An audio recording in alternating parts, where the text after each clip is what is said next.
(31번입니다) 감수 분열은 생식 모세포가 연속적으로 2회 분열해서 완성되고요.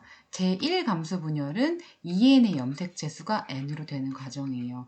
뭔가 빈칸이 있고 약간 수능용 문제라서 헷갈리실 수 있겠지만 감수 분열, 이제 생식세포, 그러니까 난핵이랑 정핵이 분열되거든요. 2번 분열돼요.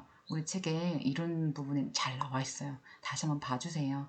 그리고 제1감수 분열에서 2n에서 n이 되는 과정이다. 답은 31번에 4번입니다. 아시겠죠? 32번 속시식물의 배낭 형성 과정 중 배낭세포의 핵 분열 횟수와 핵의 숫자는 몇 개일까요? 자, 이것도 뭐 갑자기 나오니까 헷갈릴 수 있는데요. 남은 배낭핵은요 3회에 핵 분열을 하고요. 핵의 숫자는 이제 8개의 핵과 7개의 세포를 가지고 있습니다. 자, 배낭 그림 그리시나요? 배낭 그림 그리실 줄 아셔야 돼요. 여기다 한 번 더 배낭 세포 그려주세요. 33번 세포질 핵 유전형 웅성불임성을 이용한 1대 잡종 종자를 생산하는 대표적인 작물은, 자, 우리가 육종법 중에서 잡종강세 육종법, F1 만든 육종법이 있었어요. 그 중에서 웅성불임성이 있었습니다. 근데 웅성불임성에는 세포질과 핵 유전형을 이제 생각해서 웅성불임하는 것도 있습니다. 거기서 가장 유명한 게 33번의 고추입니다. 그래서 우리가 가장 청양고추, 지금 우리나라 게 아니에요. 종자회사가 팔렸거든요. IMF 때. 청양고추 같은 그런 고추들이 이렇게 웅성불임성을 이용한 그런 대표적인 작물입니다. 34번 이것도 일조 것으로 풀 수 있는 문제입니다. 3개 교잡, 3원 교잡 다 이렇게 쓰면은 A라는 작물과 B 작물 먼저 교배하고요. 그러면 이제 F1 되죠. 그 F1 된 작물이 또 다른 작물이랑 교접하는 거예요. 그래서 답은 1번. 너무너무 쉽다. 그쵸? 자, 그리고 밑에 옆에 보시면 단교잡, 3개교잡, 복교잡, 다개교잡, 합성품종 요 교법의 표현 방식까지 알아두시고요. A 곱하기 B 이게 교접한다는 거고요. 이게 표현이 아니면 A 이렇게 쓰기도 합니다. 자, 35번 한 개체의 한 개통법의 장점이 아닌 것은, 이거 좀 어려운 문제예요. 제가 옛날에 임용고시 볼 때 나왔던 문제인데, 자, 2번이 좀 틀렸거든요. 2번이 왜 틀렸는지 봐드릴게요. 유전력이 낮은 형질이나 다수의 인재가 관여하는 형질의 개체의 선발이 효과적이다. 유전력이 좀 높아야 되고요. 소수의 인자가 관여한 형질이 효과적이에요. 자, 1개체 1개통법이 뭔지부터 아십시다. 이게 바로 정의예요. 1개체에서 하나의 품종에서 한 립씩 하나의 종자만 채취하는 거예요. 그래서 이 종자 선택에 신중을 기해야겠죠. 면적이 적게 들고 많은 조합을 취급할 수 있어요. 자, 온실 조건에서 세대 촉진이 생육기간 단축시켜서 육종 연한이 줄어요. 이 장점입니다. 잡종 후기 세대에 선발하게 되므로 집단 내 호모, 순수성의 비율이 높아져서 유전적으로 고정된 개체의 선발이 유리합니다. 그래서 1개체 1개통 유통법은요. F2, F4 세대의 모든 개체마다 1립씩, 하나 립씩 채종해서 집단 재배하고요. F2의 각 개체별로 F5에서 개통 재배하는 거예요. 그래서 집단 유종과 개통육종법의 이점을 모두 살리고요. 그리고 육종 규모가 작아서 스마트폰 같은 데서도 충분히 할 수 있는 겁니다. 그래서 2번이 틀렸답니다. 답은 2번. 36번 멘델의 유전 법칙 중 분리의 법칙으로 옳은 것은? 자, 분리의 법칙이 뭐죠? 우성이 나타난 잡종 1대 F1을 자가수분하면 2대에서는 우성과 열성이 3대1로 분리된다. 이게 분리 법칙에 대한 정의예요. F2에서는 F1이 나타나지 않았던 형질이 분리되어 나타나는 거죠. F1에서는 우성만 나타나는데 F2에서는 이제 우성과 열성이 3대1로 형질이 분리돼서 나타나는 거죠. 그래서 4번이 맞고요. 멘델의 유전 법칙은 대립 유전자가 분리되는 거죠. 그러니까 분리 법칙이잖아요. 분리될 수 없다가 아닙니다. 그리고 분리된 인자는 재결합할 수 있고요. 멘델의 유전 법칙 중 동네 법칙 있죠? 9대 3대 3대 1 이것도 있으니까 분리되어야 한다가 아니죠. 답은 4번입니다. 37번 여교잡 백크로스 육종법에 대한 설명으로 틀린 것은 37번 여교잡 육종법에 대한 설명으로 틀린 것은 여교잡 육종법은요 여러 가지 형질을 동시에 계량하기는 어려워요. 왜냐하면 우리가 밑에 여교잡 설명 보시면 이렇게 각각 A 품종, B 품종을 교배했을 때 B 품종을 계속 교배하잖아요. 그러면 우리가 B 품종이 이제 장려 품종이고 A 품종이 이제 재래종, 이 B 품종의 흠을 채워줄 수 있는 그런 품종이란 말이에요. 그래서 소수의 그런 유전자를 개량하기에는 좋고요. 그래서 재래종의 내병성을 이병성, 병을 갖고 있다는 거죠. 이병성의 장내 품종에 도입하는 경우에 효과적이고요. 게놈이 다른 종속의 유전자를 재배식물에 도입하는데 유리하는 거죠. 그래서 AB 교잡되면 F1이 이제 50대 50이잖아요. AB 유전자가. 그럼 B를 계속 이제 교배하면 B가 더 많아지겠죠. 그러니까 B가 장려 품종이죠. 그래서 여러 가지 형질이 개량하기 어렵고 목표하는 유전자만 개량할 수 있기 때문에 답은 2번이 틀렸어요. 복합 저항성 품종을 육성하는데 비능률적이다. 이것도 맞는 것 같이 보이잖아요. 그렇죠? 이게 여교잡은요. 복합 유전자를 한 품종에 직접 할 수가 있어요. 꼭 하나만 딱 유전자가 아니고 여러 가지 유전자를 이렇게 교배하면서 한 품종의 복합 유전자를 이제 집적하게 할 수 있는 데가 유리하기 때문에 복합 저항성 품종을 만드는데 능률적이고요. 실제로도 교잡하실 때 많이 쓰입니다. 어려운 문제였어요. 그쵸? 38번입니다. 염색체의 배가 방법이 아닌 것은? 자, 염색체를 이제 배수체 육종법을 배가하는데요. 우리가 여기 추나 처리법은 버널리데이션, 온도 처리죠. 그래서 이 꽂는 분할이 많이 나오잖아요. 다른 거는 절단법, 콜리친, 아스나프틴, 특히 콜리친이 많이 쓰이거든요. 염색체, 배수체 육종법에 대한 얘기입니다. 39번, 형질을 종자 상태 혹은 생육 초기 또는 잡종 초기 세대에 검정하는 조기 검정, 검정이라고 하니까 좀 와닿지 않으실 텐데 조기 검사할 때 육종 효율을 향상시키는데 조기 검정 또는 그 방법으로 보기 어려운 것은 우리가 조기 검사하고 싶어요. 이 식물이 괜찮은지 안 괜찮은지. 그러려면은 세대를 빨리 단축하거나 화분 상태, 꽃가루 상태는 아니면 종자 상태 검정하거나 유식물, 어린 식물을 검정하는 거죠. 그러면 빨리 할 수 있잖아요. 근데 4번도 맞는 것 같지만 포장 생산력 검정은 품종이 자라나고 있는 상태이죠. 그러면 그 앞에 것보다는 조기 검정이 아닌 거죠. 그래서 생산력 검정 시험, 포장 시험은 그걸 직접 재배하면서 키워서 직접 수량이나 여러 가지 특징들을 확인할 수 있는 거니까 조기 검정 그 방법으로는 맞지 않습니다. 40번 단일 저항성 품종의 확대 재배에 따른 위험성을 일컫는 용어. 이거 되게 중요한 거예요. 우리가 어떤 한 품종을 계속 키우잖아요. 그러면 유전적 취약성이 됩니다. 옛날에 감자나 아니면은 이제 바나나 그런 사건들이 있어요. 하나 품종에 그것만 키우다가 그 품종이 이제 확대가 되고 다른 품종은 이제 재배나 육종을 안 하신 거죠. 그래서 하나의 재배만 하게 되면 하나의 품종만 하게 되면 유전적으로 취약해진다. 소수의 오련 품종을 확대 재배하면 병해충, 냉해 이런 것들을 한 번에 큰 피해를 입게 되면서 다양한 유전자의 그런 개량이나 아니면 유전자 보호가 정말 중요합니다. 41번 유전적 원인에 의한 불임성이 아닌 것은? 자, 불임성이 있습니다. 이거를 유전적 원인, 환경적 원인, 생리적 원인이 있어요. 이 중에서 순환적 불임성이라는 거는 유전적인 게 아니에요.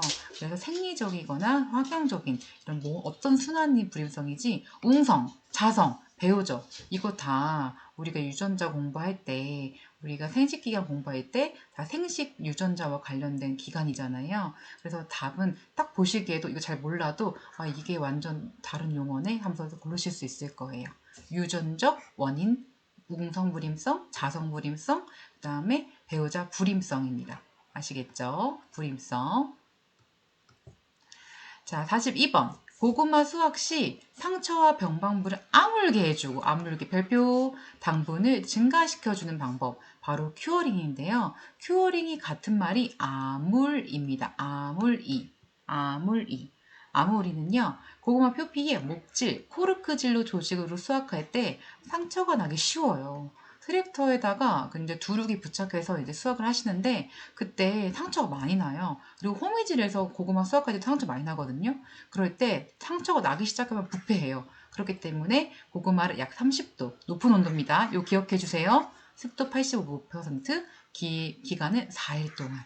이렇게 해서 우리가 그 고구마 겉부분을 코르크와 약간 딱지 생기듯이 그렇게 보호층이 생겨서 병원균 침입 방지, 저장중 부패 방지를 할 수 있습니다. 충분히 필답으로 나올 수 있는 문제고요. 그리고 감자도 우리가 큐어링 많이 하거든요. 감자의 온도도 일수 달라요. 진짜 자주 나와요. 아시겠죠? 43번. 이거 너무 쉬운 문제입니다. 우리나라 농경지의 작물 재배 면적이 큰 것부터 고르세요. 논벼, 채소, 과수, 맹류입니다. 그래서 답은 43번에 3번. 그래서 만약에 밥벼 나오면 완전 틀린 건데 그냥 벼니까 논벼라고 생각하고 이제 한 거죠. 자, 44번. 이것도 필답에 충분히 나올 수 있는 문제예요. 오히려 주관식이 좀 어렵죠. 무, 갓, 무 하면 바로 배춧가죠. 무, 배춧가를 고르세요. 그러면 이제 무가 고르는데 배추가 같은 말이 십자화가, 십자가 모양의 꽃처럼 생겼습니다. 유채꽃 축제 많이 가셔보셨죠? 유채꽃 보시면 십자가 모양이잖아요. 무꽃도 제가 최근에 인스타그램 사진 많이 찍어놨는데 그게 다 약간 비슷하게 생겼어요. 생리적, 식물학적 구조상. 그러니까 식물학적 분류상 무갓이 배춧가인 거죠. 자, 생강과는 생강광황, 백합과는 백합, 파, 양파, 마늘, 부추, 달래, 아스파라거스, 산세베리아. 놀랍지 않아요? 산세베리아 요새 인기 없긴 한데 그래도 백합과입니다. 장미과에는요 딸기, 사과, 자두, 매실, 앵두, 배, 아몬드. 이거 랩이 좀 되는 것 같은데요. 랩을 한번 해가지고 영상 하나 만들까요? 여러분이 원하시면 만들겠습니다. 45번. 사과 품종에 있어서 수분수 품종으로 적합하지 않은 것은? 사과는요, 자가 수정이 되지 않아요. 반드시 신화성이 있는 다른 품종을 수분수를 혼식해야 돼요. 그래서 이제 날씨가 좋아야지만 우리가 자연 수정이 되거나 아니면 인위적으로 꽃가루를 이제 해줘야 되는데 이건 자연적으로 수분수 나무를 심으려면 이 조나골드는 해당되지 않습니다. 후지, 쓰가루, 화홍은 괜찮은데요. 이 조나골드는 삼배치 사과예요. 유전자가. 그래서 임성이 없기 때문에 수분수로는 사용할 수 없어요. 그래서 조나골드, 유고, 북두는 삼배치 사과다. 이걸 기억해 주세요. 그래서 좀 크죠, 사과가. 그리고 후지는요, 이제 일본에서 이제 개발한 품종인데 부사. 우리 진짜 많이 먹잖아요. 네, 부사 같은 말이에요. 우리나라 표현으로. 46번. 봄철에 흙이 건조할 때 보리발길을 해준 이유가 아닌 것은? 답은 이 46번에 4번이에요. 자, 과거에는 이제 저희 시아버지, 제가 존경하는 시아버님이 농업인이신데 보리발길을 해주셨대요. 보리를 쓰러질 막아주고 생육을 억제시켜주고 그다음에 분열을 촉진시키기 위해서요. 근데 뿌리 발달을 억제시키는 게 아니고요. 뿌리 발달이 이제 밟아주면서 약간 상처가 나면서 더 발달이 촉진되는 거죠. 답은 4번입니다. 자세한 내용은 여기 있으니까요. 이 내용 더 생각해 보시고요. 이해해 주세요. 자, 47번. 이것도 충분히 필답에 나올 수 있는 문제. 핵가류에 속하는 것은? 자, 핵. 안에 그 씨가 큰 거 있죠. 핵. 크다. 핵이 씨앗이 큰 거. 복숭아, 자두, 살구, 앵두. 이건 이해 가실 텐데 대추, 매실 헷갈리실 수 있어요. 이거 꼭 외우시고요. 지난번에 필답에 장가류 나왔어요.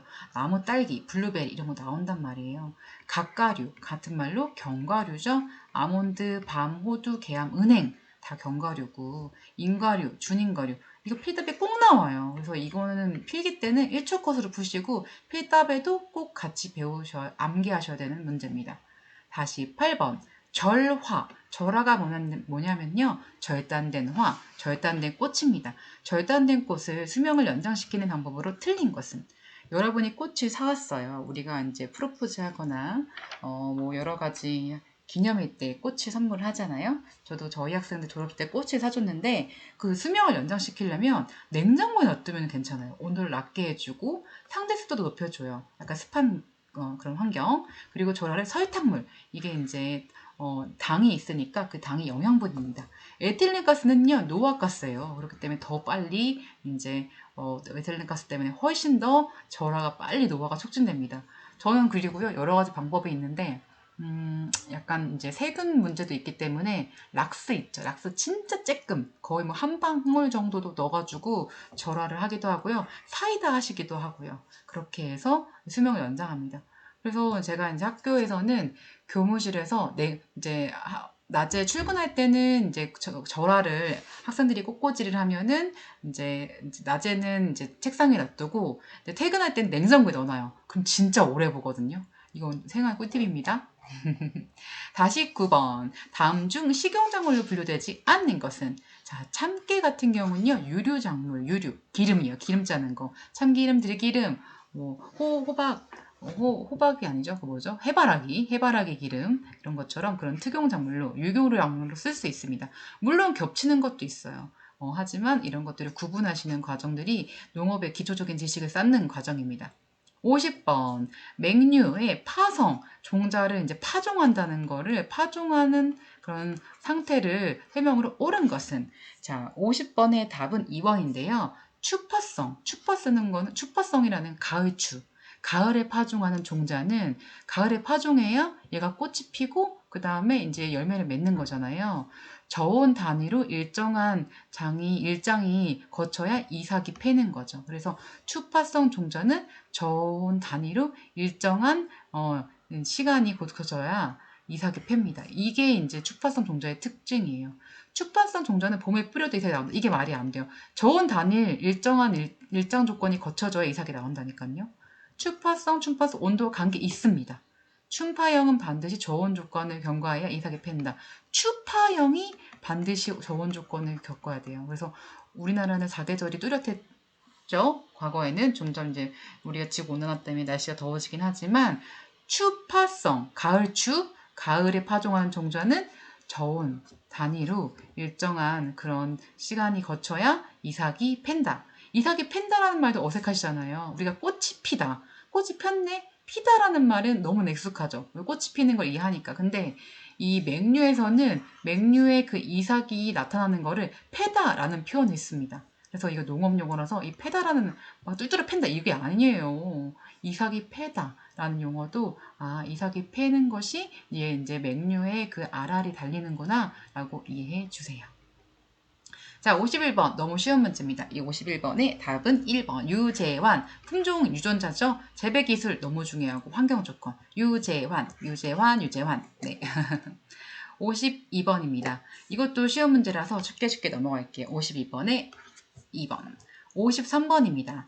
벼의 기계 이항물을 육류할 때 모파느개가 pH 5.6 이상일 때 어떤 현상이 일어나기 쉬운가? pH. 토양이 이렇게 중요합니다. 벼 육묘용 상토도 따로 사가지고, 과거에는 만들었지만 이 pH를 맞춰줘야 되거든요. 이 벼의 모파넥은요, pH 4.5에서 5.8, 뭐 품종마다 좀 다르긴 하지만 이렇게 약산성을 맞춰줘야 돼요. 이게 안 맞으면 토양 양분수가 저해되고요, 뜸묘, 입구병, 모잘루병이 발생됩니다. 그래서 저도 한번 이렇게 입구병이 발생된 적이 있어요. 너무 충격적이었어. 이 pH가 이렇게 중요하구나. 경험하면 쉬운데 이게 이론으로 보니까 낯서실 거예요. 근데 pH는 진짜 중요합니다. 토양의 산도, 그거를 이해하셔야 돼요. 아셨죠? 53번에 4번. 뭐가 잘록하는 거는 이 새싹이 나잖아요. 이렇게 물론 얘가 쌍떡잎은 아니지만 쌍떡잎이 아니니까 이렇게 그리면 안 되죠. 이렇게 뭐가 이렇게 있잖아. 그럼 뭐가 여기가 이제 짤룩해지는 거야. 짤룩해져. pH가 안 맞아서.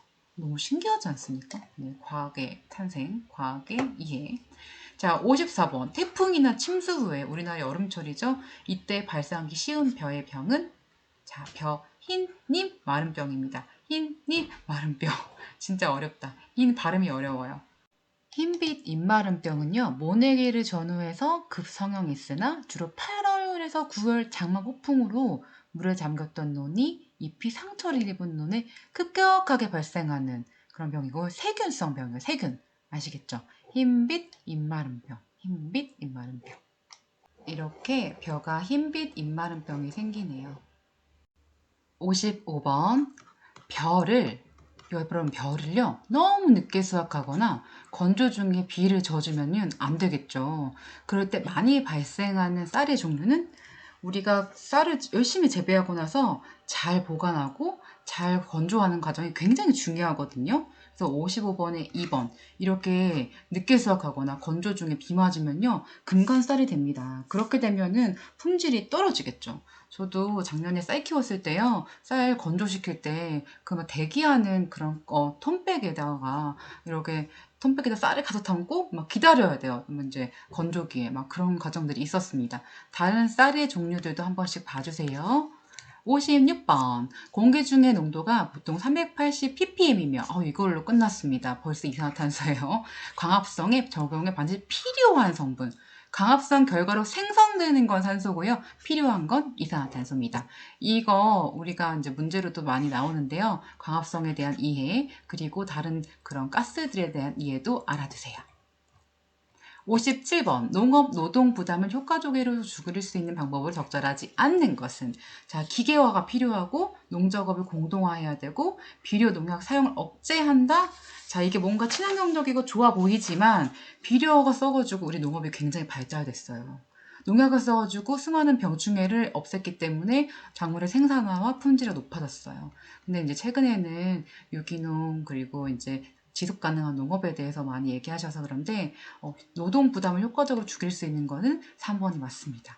제가 진짜 유기농 해보긴 했는데 제초제 안 뿌리고 하니까 정말 예초에 메고 어깨가 나갈 것 같은 거예요. 그래서 이 문제에 대한 내용은 생력 재배거든요. 생산력 재배. 그렇기 때문에 생산력 재배는 친환경 재배가 절대 아닙니다. 노동력 절감에 대해서 인건비 낮추고 생산성 높이는 그런 얘기지 생력 재배 같은 경우에는 우리가 기억하세요.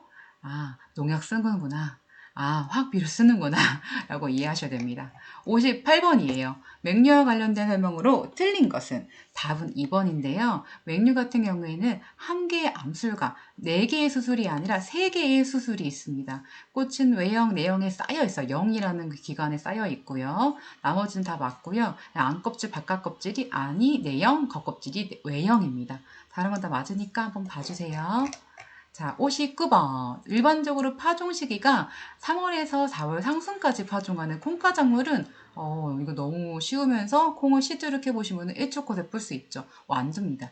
콩, 동부, 완두, 강낭콩 다 콩가예요. 근데 완두 같은 경우에는 완두 유전자 자체가 최저 온도가 1에서 2도이기 때문에 저온이 굉장히 강합니다.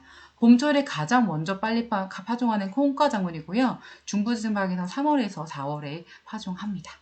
60번이에요. 야외에서 자란 식물보다 온실에서 자란 식물이 웃자르기 쉬워요. 키가 너무 크죠?